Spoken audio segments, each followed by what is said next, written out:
The year is 1884. In a grand, smoke-filled hall in Berlin, the fate of a continent is decided not by its inhabitants, but by older men in frock coats wielding pencils and rulers.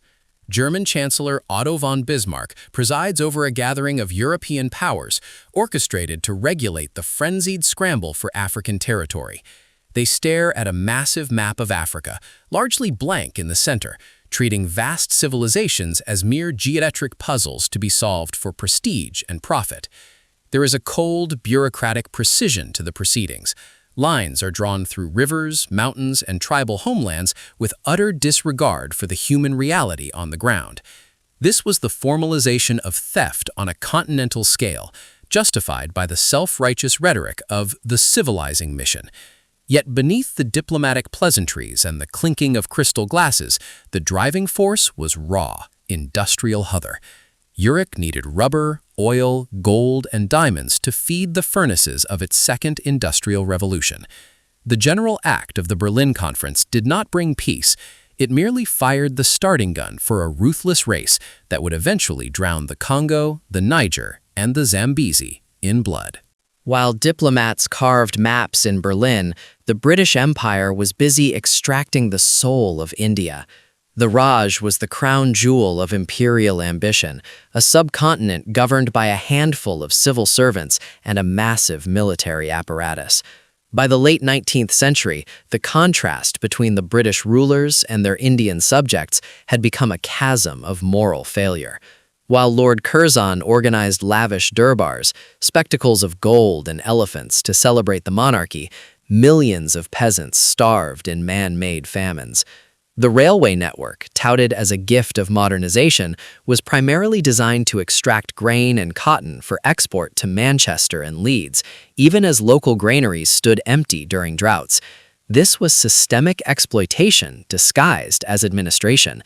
The wealth of the Mughal era was siphoned off year by year, turning one of the world's richest economies into a resource colony. The grandeur of Victorian architecture in Bombay and Calcutta stood as a facade, masking the brutal economic machinery that prioritized the London Stock Exchange over the lives of the people who grew the empire's food. Deep in the heart of Africa, a different kind of horror was unfolding, one that belonged personally to King Leopold II of Belgium. The Congo Free State was not a colony of a nation. It was the private property of one man. Here, the global demand for rubber, fueled by the invention of the pneumatic tire, birthed a regime of unparalleled terror. The Force Publique, a mercenary army, enforced quotas with the whip and the rifle. Villages were burned, women held hostage, and men worked to death in the forests to harvest the sticky white sap. If a village failed to meet its rubber quota, the penalty was often the amputation of hands that were then collected, smoked, and presented to white officers as proof that ammunition had not been wasted. This was the heart of darkness that Joseph Conrad wrote of, a place where European morality evaporated in the humid jungle air. It remains one of history's bleakest chapters, a genocide driven not by ideology, but by the ledger books of a private company extracting wealth at the cost of millions of lives. To the northwest, the French Republic pursued a policy of assimilation, seeking to mold its subjects in West Africa and Indochina into Black and Asian Frenchmen.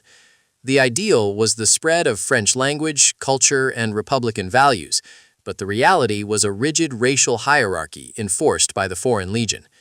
In the deserts of the Maghreb and the jungles of Vietnam, the Civilizing Mission was built on forced labor and military conquest.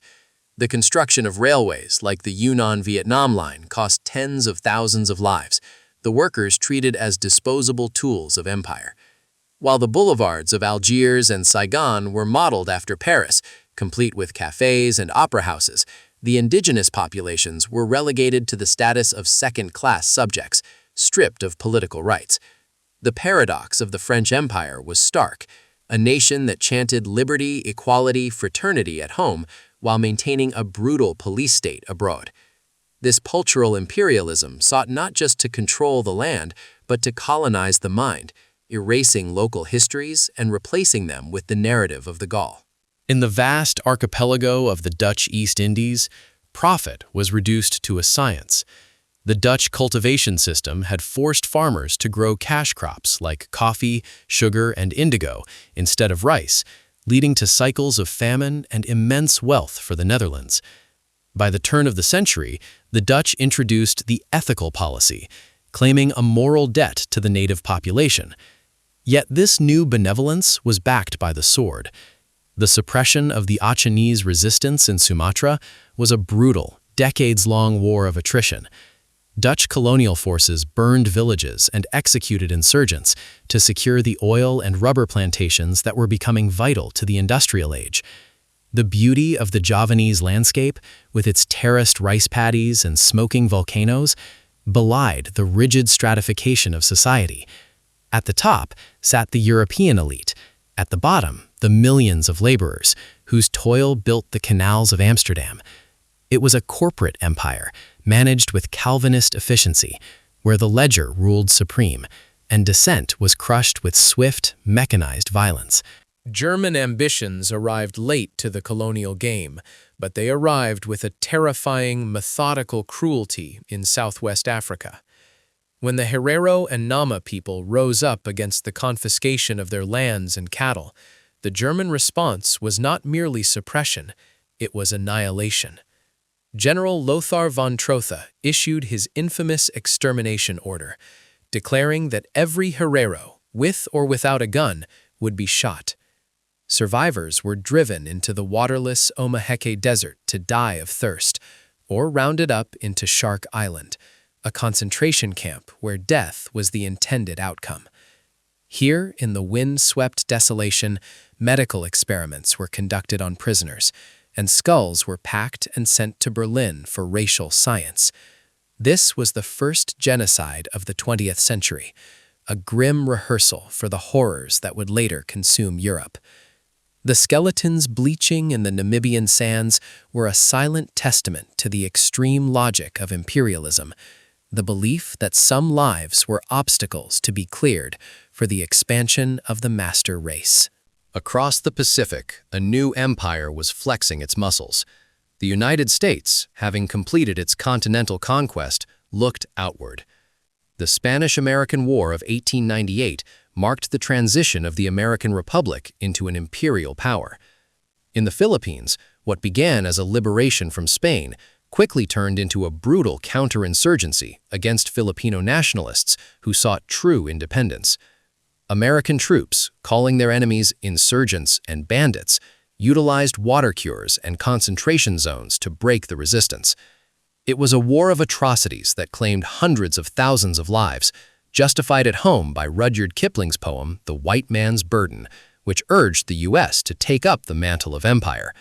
From the sugar fields of Cuba to the jungles of Luzon, American expansion was driven by a mix of strategic naval necessity and a messianic belief in spreading American institutions, even at the point of a bayonet.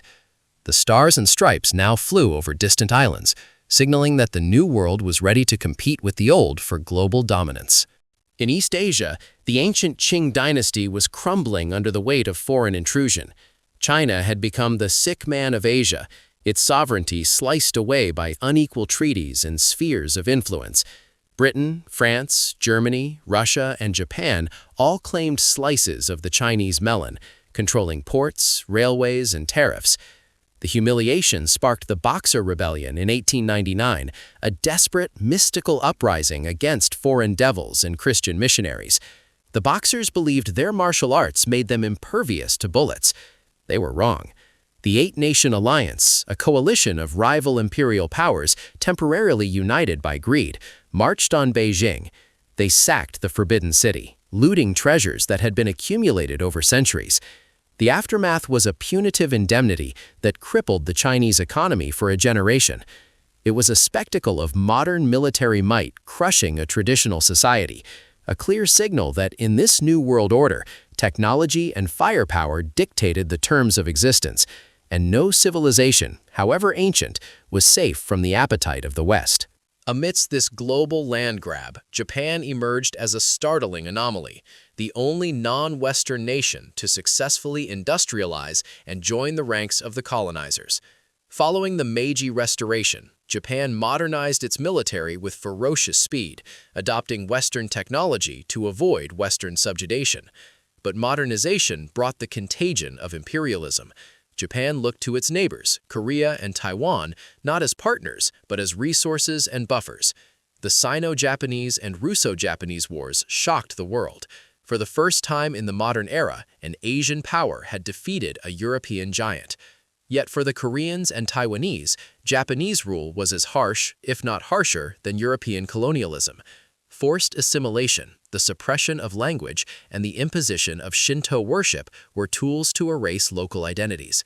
Japan's rise shattered the myth of white supremacy, but it did not break the cycle of exploitation. Instead, it expanded it, proving that the thirst for empire was not a uniquely European vice, but a universal symptom of the industrial age's unbridled power. Back in the metropolis of Europe, Paris, London, Brussels, the loot of empire was put on display. The era of the human zoo marked the nadir of scientific racism.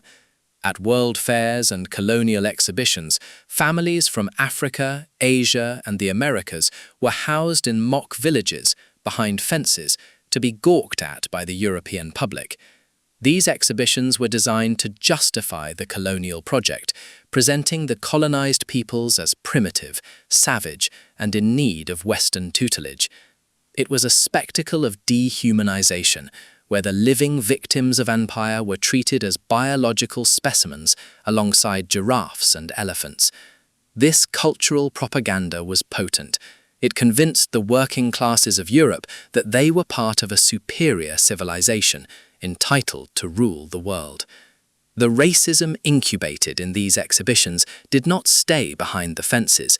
It permeated politics, science, and philosophy, laying the intellectual groundwork for the catastrophic ideologies that would soon tear the world apart. The cruelty abroad was mirrored by a rotting arrogance at home. By the first decade of the 20th century, the world had been fully carved up. There were no more blank spaces on the map, and the expansionist energies of the great powers began to turn inward, against each other. The colonies, once seen as sources of boundless wealth, became flashpoints for conflict. The Moroccan crises of 1905 and 1911 brought France and Germany to the brink of war, foreshadowing the clash to come. The global exploitation system had created a tangled web of alliances, rivalries, and paranoid insecurities. Britain feared for its naval routes to India. Germany demanded its place in the sun. Russia looked jealously at the Balkans. The wealth extracted from the mines of Africa and the plantations of Asia was poured into a massive arms race. Dreadnoughts were built with steel paid for by colonial labor. The world was a powder keg, the fuse woven from the resentments of empire. The stage was set. The global machine of exploitation had run out of room to grow, and the only direction left was a catastrophic implosion that would consume the very empires that built it.